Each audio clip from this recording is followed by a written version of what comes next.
Chapter 6 Anatomy of Flowering Plants. You can very easily see the structural similarities and the variation in the external morphology of the larger living organisms, both plants and animals. Similarly, if we were to study the internal structure, one also finds several similarities as well as differences. This chapter introduces to the internal structure and functional organization of the higher plants. Study of the internal structure of the plants is called anatomy. Plants have cells as the basic unit. Cells are organized into tissue, and in turn the tissues are organized into organs. Different organs in a plant show differences in the internal structure. Within angiosperms, the monocots and dicots are also seen to be anatomically different. Internal structure also show adaptations to diverse environments. The tissue. A tissue is a group of the cells having a common origin and usually performing a common function. A plant is made up of different kinds of tissues. Tissues are classified into two main groups, namely the meristematic and the permanent tissues, based on whether the cells being formed are capable of dividing or not. Meristematic tissue. Growth in the plants is largely restricted to specialized regions of active cell divisions called meristem. The Greek is meristos, which means divided. Plants have different kinds of meristems. The meristems which occur at the tips of the roots and the shoots and produce the primary tissues are called apical meristems. The root apical meristem occupies the tip of the root, while the shoot apical meristem occupies the distantmost region of the stem axis. During the formation of leaves and elongation of the stem, some cells left behind from the shoot apical meristem constitute the axillary bud. Such buds are present in the axils of the leaves and are capable of forming a branch or a flower. The meristem which occurs between the mature tissues is known as intercalary meristem. They occur in grasses and regenerate the parts removed by the grazing herbivores. Both apical meristems and intercalary meristems are primary meristems because they appear early in the life of a plant and contribute to the formation of the primary plant body. The meristem that occurs in the mature regions of the roots and the stems of many plants, particularly those that produce the woody axis and appear later than the primary meristem, is called secondary or lateral meristem. They are cylindrical meristems. Fascicular vascular cambium, interfascicular cambium, and cork cambium are the examples of lateral meristems. These are responsible for producing the secondary tissue. Following divisions of cells in both primary as well as secondary meristems, the newly formed cells become structurally and functionally specialized and lose the ability to divide. Such cells are called permanent or mature cells and constitute the permanent tissue. During the formation of the primary plant body, specific regions of the apical meristem produce dermal tissues, ground tissues, and vascular tissues. Permanent tissue. The cells of the permanent tissue do not generally divide further. Permanent tissues having all the cells similar in structure and functional are called simple tissues. Permanent tissues having many different types of cells are called complex tissues. Simple tissues. A simple tissue is made up of only one type of the cell. The various simple tissues in plants are parenchyma, collenchyma, and sclerenchyma. Parenchyma forms the main component within the organs. The cells of the parenchyma are generally isodiametric. They may be spherical, oval, round, polygonal, or elongated in shape. Their walls are thin and made up of cellulose. They may either be closely packed or have small intercellular spaces. The parenchyma performs various functions like photosynthesis, storage, secretion. The collenchyma occurs in layers below the epidermis in most of the dicotyledonous plants. It is found either as a homogeneous layer or in patches. It consists of cells which are much thickened at the corners due to the deposition of cellulose, hemicellulose, and pectin. Collenchymatous cells may be oval, spherical, or polygonal and often contain chloroplast. These cells assimilate food when they contain chloroplast. Intercellular spaces are absent. They provide mechanical support to the growing parts of the plant, such as the growing stem and the petiole of the leaf. Sclerenchyma consists of long, narrow cells with thick and lignified cell walls having a few or numerous pits. They are usually dead and without the protoplast. On the basis of the variation in the form, structure, origin, and development, sclerenchyma may be either fibers or scleroids. The fibers are thick-walled, elongated, and pointed cells generally occurring in groups in various parts of the plant. The scleroids are spherical, oval, or cylindrical, highly thickened dead cells with very narrow cavities lumen. These are commonly found in the fruit walls of the nut, pulp of the trees like fruits like guava, pear, and sapota, seed codes of the legumes, and leaves of the tea. Sclerenchyma provides mechanical support to the organs. Complex tissues. The complex tissue is made up of more than one type of cells and these work together as a unit. Xylem and phloem constitute the complex tissues in plants. Xylem functions as a conducting tissue for water and minerals from the roots to the stem and the leaves. It also provides mechanical strength to the plant parts. It is composed of 4 different kinds of the elements, namely the tracheates, vessels, xylem fibers, and the xylem parenchyma. Gymnosperms lack vessels in the xylem. Tracheates are elongated or tube-like cells with thick and lignified walls and tapering ends. These are dead and and without protoplasm. The inner layers of the cell walls have thickenings which vary in form. In flowering plants, stachys and vessels are the main water transporting elements. Vessel is a long cylindrical tube-like structure made up of many cells called vessel members, each with lignified walls and a large central cavity. The vessel cells are also devoid of protoplasm. Vessel members are interconnected through perforations in their common walls. The presence of vessels is a characteristic feature of the angiosperms. Xylem fibers have highly thickened walls and obliterated central lumens. They may either be septate or aseptate. Xylem parenchyma cells are living and thin-walled, and their cell walls are made up of cellulose. They store food materials in the form of starch or fat and other substances like tannins. The radial conduction of the water takes place by the ray parenchymatous cells. Primary xylem is of two types, protoxylem and the metaxylem. The first form primary xylem elements are called protoxylem, and the later form primary xylem is called the metaxylem. In stems, the protoxylem lies towards the center pith and the metaxylem lies towards the periphery of the organ. This type of primary xylem is called endarch. In root, the protoxylem lies towards the periphery and the metaxylem lies towards the center. Such arrangement of the primary xylem is called exarch. Phloem transport the food materials usually from the leaves to other parts of the plant. Phloem in the angiosperm is composed of sieve tube elements, companion cells, phloem parenchyma, and phloem fibers. Gymnosperms have albuminous cells and sieve cells. They lack sieve tubes and companion cells. Sieve tube elements are long tube-like structures arranged longitudinally and are associated with the companion cells. Their end walls are perforated in a sieve-like manner to form the sieve plates. A mature sieve element possesses a peripheral cytoplasm and a large vacuole but lacks a nucleus. The functions of the sieve tubes are controlled by the nucleus of the companion cell. The companion cells are specialized parenchymatous cells which are closely associated with the sieve tube elements. The sieve tube elements in the companion cells are connected by pit fields present between their common longitudinal walls. The companion cells helps in maintaining the pressure gradient in the sieve tubes. Phloem parenchyma is made up of elongated tapering cylindrical cells which have dense cytoplasm and nucleus. The cell wall is composed of cellulose and has pits through which the plasmodesmatal connections exist between the cells. The phloem parenchyma stores food material and other substances like resins, latex, and mucilage. Phloem parenchyma is absent in most of the monocotyledons. Phloem fibers, bast fibers, are made up of the sclerenchymatous cells. These are generally absent in the primary phloem but are found in the secondary phloem. These are much elongated, unbranched, and have pointed needle-like apices. The cell wall of the phloem fibers is quite thick. At maturity, these fibers lose their protoplasm and become dead. Phloem fibers of jute, flax, and hemp are used commercially. The first form, primary phloem, consists of narrow sieve tubes and is referred to as the protophlloem, and the later form phloem has bigger sieve tubes and is referred to as the metaphlloem. The tissue system. We are discussing the types of tissues based on the types of cells present. Let us now consider how tissues vary depending on their location in the plant body. Their structure and function would be dependent on the location. On the basis of their structure and location, there are three types of the tissue systems. These are the epidermal tissue system, the ground or the fundamental tissue system, and the vascular or the conducting tissue system. Epidermal tissue system. The epidermal tissue system forms the outermost covering of the whole plant body and comprises the epidermal cells, stomata, and the epidermal appendages, that is, the trichomes and the hairs. The epidermis is the outermost layer of the primary plant body. It is made up of elongated, compactly arranged cells which form a continuous layer. Epidermis is usually single-layered. Dermal cells are parenchymatous with a small amount of the cytoplasm lining the cell wall and the large vacuole. The outside of the epidermis is often covered with a waxy thick layer called the cuticle which prevents the loss of the water. Cuticle is absent in roots. Stomatas are the structures present in the epidermis of the leaves. Stomata regulate the process of transpiration and gaseous exchange. Each stoma is composed of two bean-shaped cells known as guard cells which enclose the stomatal pore. In grasses, the guard cells are dumbbell-shaped. The outer walls of the guard cells away from the stomatal pore are thin and the inner walls towards the stomatal pore are highly thickened. The guard cells possess chloroplast and regulate the opening and closing of the stomata. Sometimes a few epidermal cells in the vicinity of the guard cells become specialized in their shape and size and are known as subsidiary cells. The stomatal aperture, guard cells, and the surrounding subsidiary cells are together called the stomatal apparatus. The cells of the epidermis bear a number of hairs. The root hairs has unicellular elongations of the epidermal cells and helps absorb water and minerals from the soil. On the stem, the epidermal hairs are called the trichomes. The trichomes in the shoot systems are usually multicellular. They may be branched or unbranched and soft or stiff. They may even be secretory. The trichomes helps in preventing water loss due to transpiration. The ground tissue system. All tissues except the epidermis and the vascular bundles constitute the ground tissue. It consists of the simple tissues such as parenchyma, collenchyma, and sclerenchyma. Parenchymatous cells are usually present in the cortex, pericycle, pith, and medullary rays, in the primary stems and the roots. In leaves, the ground tissue consists of thin-walled chloroplast containing cells and is called as the mesophyll. Vascular tissue system. The vascular system consists of complex tissues, the phloem and the xylem. The xylem and the phloem together constitute the vascular bundles.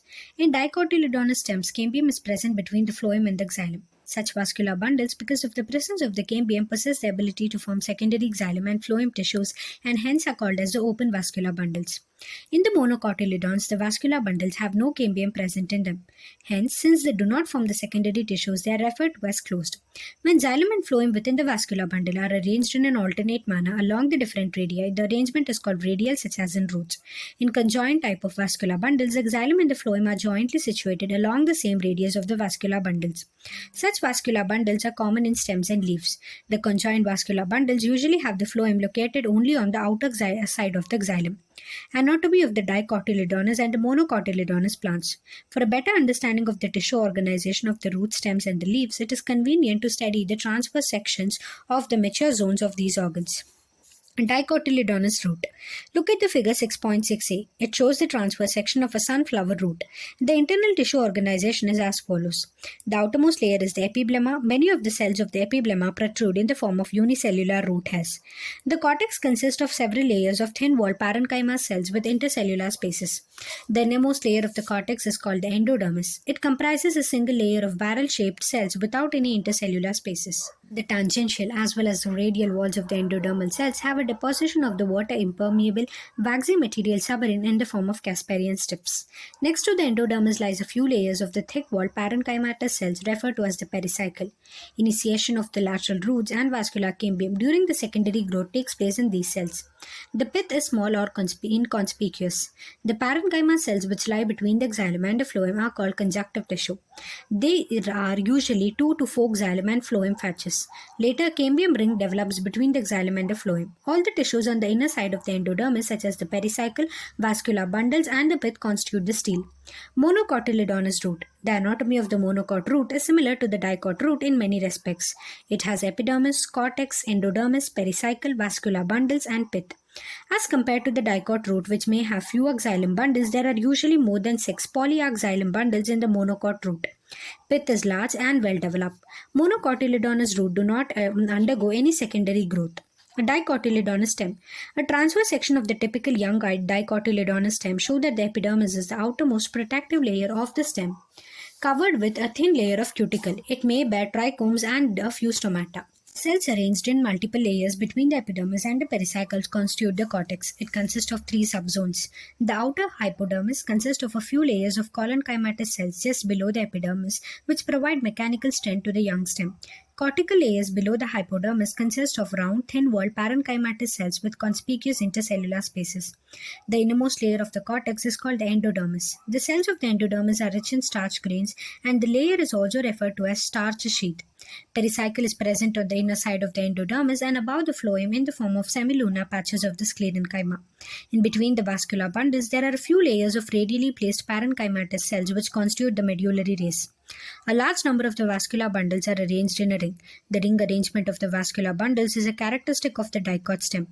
Each vascular bundle is conjoined, open, and with endarch protoxylem. A large number of the rounded parenchymatous cells with large intercellular spaces which occupy the central portion of the stem constitute the pith. Monocotyledonous stem. The monocot stem has sclerenchymatous hypodermis, a large number of scattered vascular bundles, each surrounded by a sclerenchymatous bundle sheath, a large conspicuous parenchymatous ground tissue.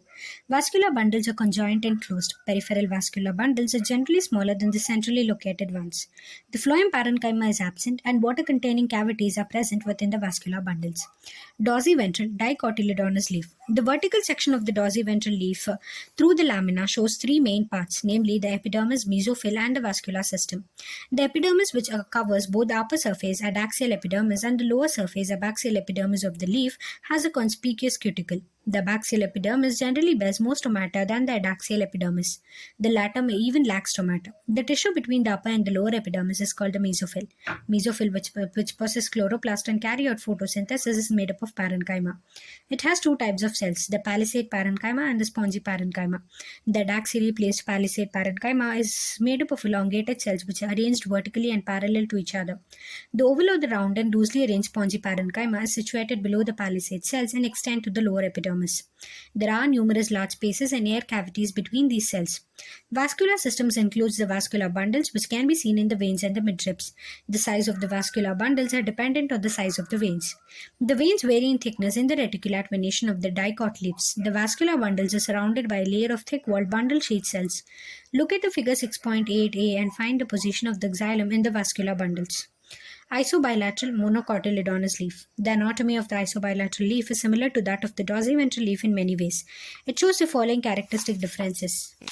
In an isobilateral leaf, the stomata are present on both the surfaces of the epidermis and the mesophyll is not differentiated into palisade and spongy parenchyma. In grasses, certain adaxial epidermal cells along the veins modify themselves into large, empty, colorless cells. These are called bulliform cells.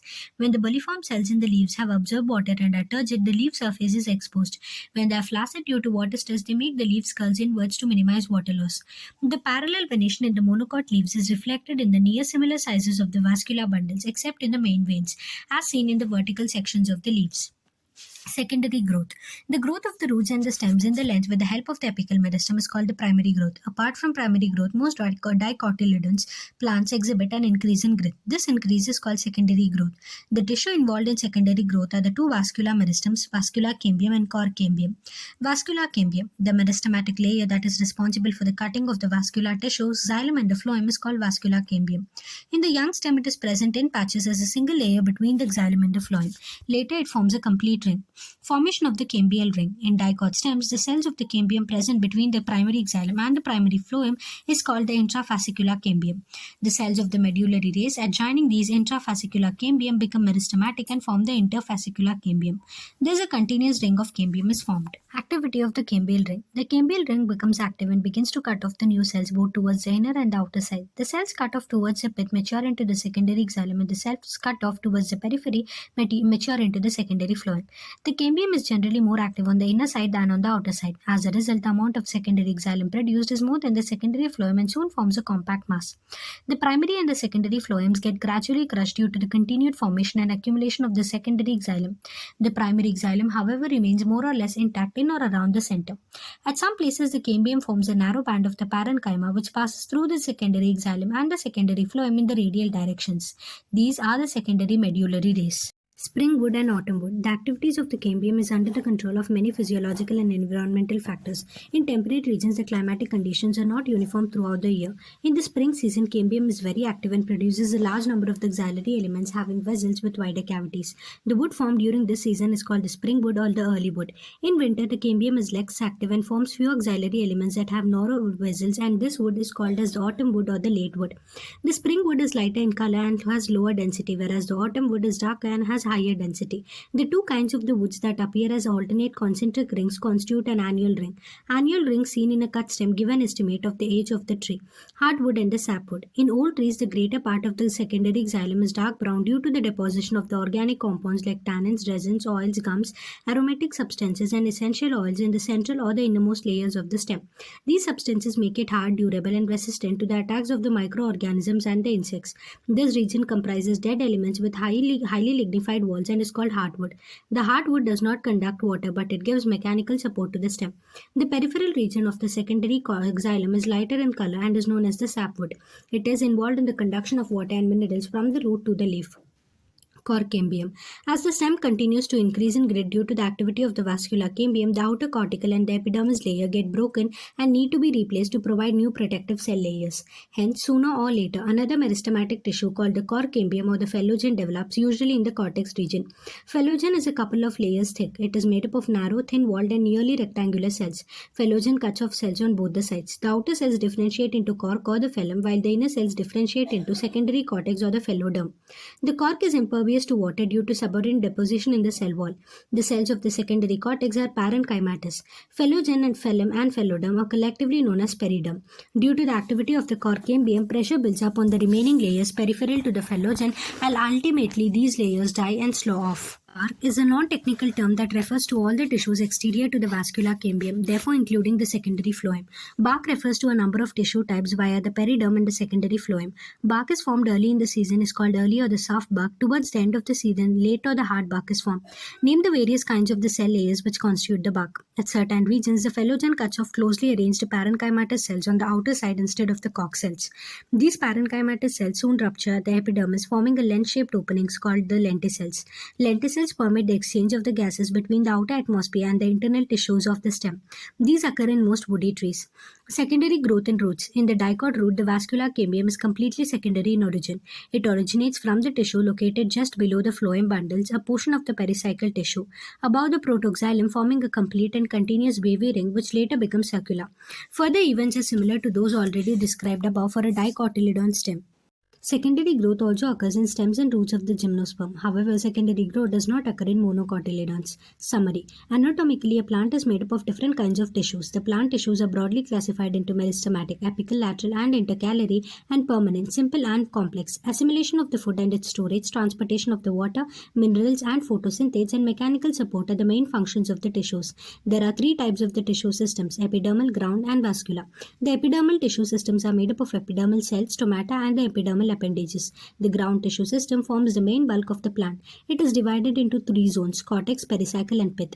The vascular tissue system is formed by the xylem and the phloem. On the basis of presence or absence of cambium, location of the xylem and the phloem, the vascular bundles are of different types. The vascular bundles form the conducting tissue and translocate water, minerals, and food materials. Monocotyledons and dicotyledonous plants show marked variations in their internal structures.